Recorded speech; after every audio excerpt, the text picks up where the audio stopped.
今天狗蛋老师陪我去了趟医院。小猫不在了，走吧。我昨天就去看病来着，结果今天又去了一趟，昨天是没看好。明天早点去。肯定暖身。公卡。哈哈啊！别闹我疼，别逗我笑。我是从元旦开始就感冒发烧，然后就一直咳嗽。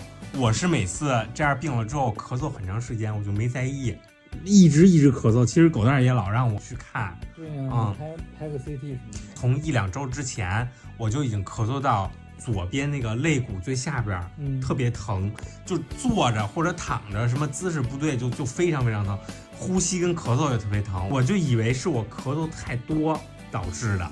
昨天我就先去挂了一个综合科，给我拍了一个 X 光什么的，先是确定我肺没问题，就放心了一点。但是最后查不出问题，他让我今天再挂一个他们的普外科。我今天我是有点想吐槽一下，我说啊，你昨天看的那个综合科啊，那什么破门诊，那破科室，什么都给你查不出来。我以为人家起码会有医生的望闻问切，结果就瞅着我也没看我那个地方。我说啊，我这儿也查不出来。然后我就当时脱口而出，我说那您这个科室跟那个综合科又有什么区别？那他就噎住了一下，最后给我开的药，不是，就给我开了点膏药啊。然后我还跟他争论了一下，我说这能是因为开膏药有用吗？反正他说有用，我就信了他，我就回来了。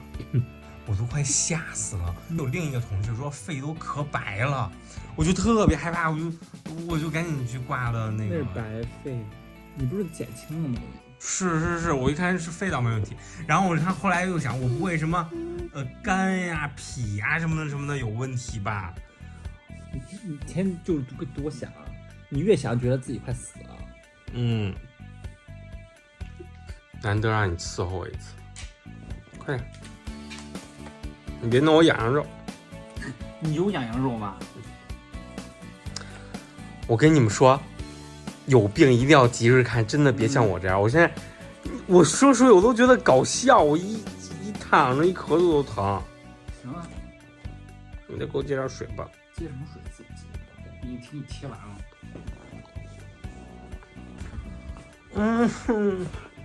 你这一天您对我好一点行不行？能不能做到？能不能做到？快点，快说话！我对你还不好？不好。